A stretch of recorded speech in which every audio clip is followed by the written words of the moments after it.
Hey guys, this is Danny Boy, and this is Little Inferno. This is my review for the indie game Little Inferno, which is technically a puzzler, but in reality, I just don't know. It's almost like some sort of Zen relaxation game, like a Japanese rock garden almost. It's really hard to just pin down exactly what genre this game is, what exactly it is. First off, let me just say that I've beaten the game.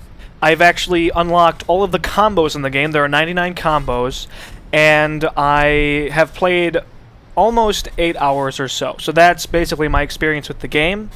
It's an indie game. It was made by 3 developers. They worked on World of Goo, which you may have heard of or played, and it's very evident in this game's art direction that the developer who handled art in the previous game also worked on this one. It's very reminiscent of World of Goo. It's very striking, actually. It's a beautiful art direction. It's very dark, yet also cute in a way. The entire purpose of the game is to put toys and other various items in a fireplace and burn them, and just watch them burn. That's really the whole game.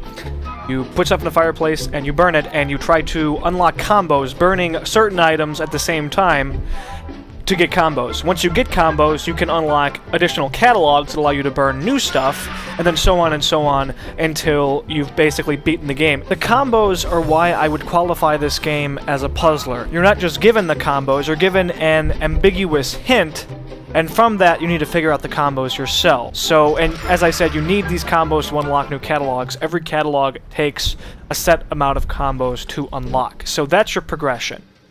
Ultimately, the game has a puzzle progression. That's the heart of the game. And just as you unlock new catalogs and as you buy every toy in the game, you receive letters that kind of tell you the plot of the game. And the game does have a plot to it. It does have a universe. I don't really want to spoil anything for you, but I'll just say that the game is funny and the game is dark.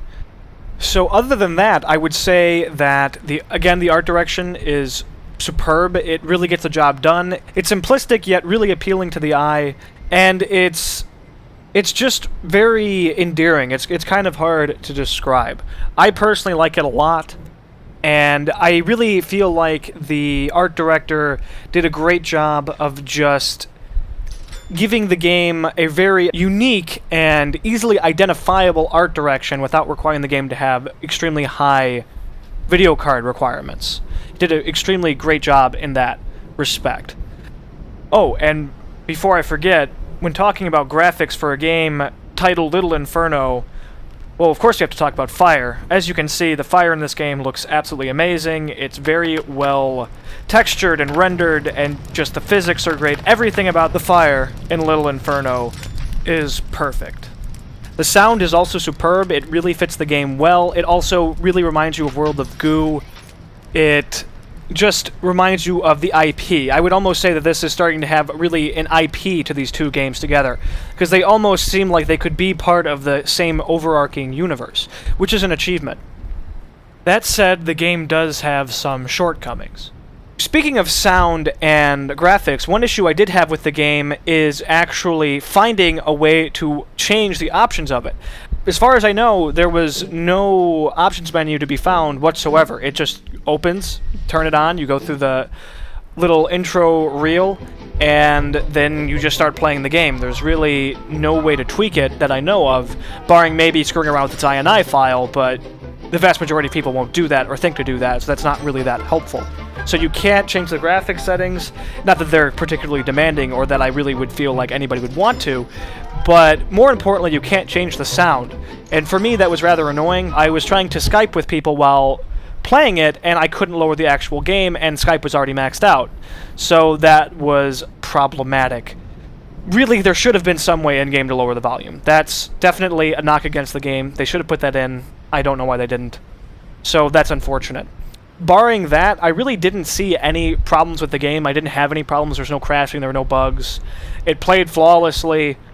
I can't really think of any negatives beyond just the game's actual gameplay, which is really hit or miss depending on the person. One good litmus test for saying if a game's gameplay is good is whether or not you would recommend it to a friend. Honestly, it's so hard to say because this game is going to be so particular of the person that they enjoy it. I enjoyed it personally, but will I say that basically everybody will enjoy it? No, I definitely don't think everybody will enjoy it. It's a very niche game, a very particular game, and it's really a game that I would highly recommend demoing before playing it. Unfortunately, at this time, I don't think there is a demo. So personally, I would recommend waiting for one before playing it, but then again, it's only $15. It's not like it's going to take a tremendous chunk out of your wallet. But still, I personally would hate to waste $15 in a game that I'm going to play for a few minutes and then never touch it again. So I personally don't know if I could recommend this game to my friends because it's so hard to tell. I don't know. Really, guys, I just don't know. And that, from the beginning of the game to the end of the game, I still just don't know. Did I enjoy it? Absolutely. Will I ever play it again? Probably not. I really don't see any reason to do so. I might just screw around with it for a bit at some point. I might maybe do a second playthrough, but probably not. All told, guys, I would probably give this game somewhere between a 7 and an 8, probably a 7.5. It's a good game, but like I said, you can't lower the sound, which was annoying. There's limited replayability if you bought this as more of a puzzler than a casual relaxation game. Though if you bought it as a Zen relaxation game, there's infinite replayability, or if you bought it as some sort of pyro sandbox game, there's a ton of replayability. But still, it's just so unique and so niche that I have trouble really comparing it to other titles, even though I've played hundreds of titles over the years, and even just other puzzlers. If you're going to compare it to puzzlers, it's an incredibly light puzzler. It certainly does not stack up to the likes of World of Goo. World of Goo was an infinitely more complex and difficult and engaging and challenging and fun puzzler than Little Inferno. But Little Inferno isn't the same kind of physics puzzler as World of Goo is, so it's hard to just compare those two games. In terms of other, like, Zen games, casual relaxation games, I don't know. I can't honestly say because this is the first Zen relaxation game that I've ever played. But if you want a Zen relaxation game, I would find you hard-pressed to find one better than this, because it is soothing. Watching stuff burn is soothing. One thing I can say is if you're a pyro, if you love burning stuff, then buy this game, because there's no safer environment you can find to burn stuff than Little Inferno. Alright guys, well that's really all I have to say about it. Again, I give it probably a 7.5, between 7 and an 8, and it wouldn't surprise me if a ton of people rated it lower than that, depending on just their preferences and how they enjoyed the game, or higher than that, depending on their preferences and how they enjoyed the game. It's just so particular to an individual person that I just can't really say how you will feel about it. But in terms of the graphics and sound, I think that most people would agree that it's very high quality.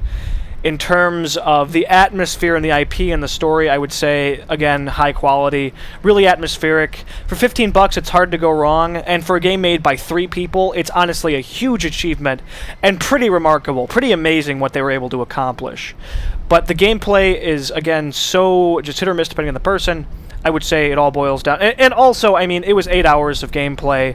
You're looking at around $2 an hour, which is still great compared to movies, but, I mean, I would probably bump it up more if it was more of like, it feels like it should be more of like a $5 or $10 game, maybe $10 and a $15 game, which I know is kind of ridiculous to say, but that's just kind of how I feel. I know that a 7.5 sounds kind of low and off-putting, and I feel kind of bad for giving this game a 7.5 because personally I thought it was a really solid game. A game that the developers clearly put their heart and soul into. This game is incredibly well polished. It has so many nice little touches. For me, despite its shortcomings, I definitely enjoyed it. It was definitely worth buying. On the other hand, for you, I can't say. However, if this gameplay intrigues you, I would seriously consider buying it. I would consider watching more gameplay, reading other reviews, and certainly, if and when a demo comes out, I would recommend playing the demo. Because the game is worth playing, in my opinion. Alright guys, that's it. Thanks for watching. Stay tuned for more. Please like the video if you liked it. Please sub if you'd like to see more. Leave comments and feedback. Ask questions. I'll get back to you. I will also be releasing just all the combos in the game, just really quick, showing you how you get them if you're having trouble. That'll be coming up soon. Have a good one, guys.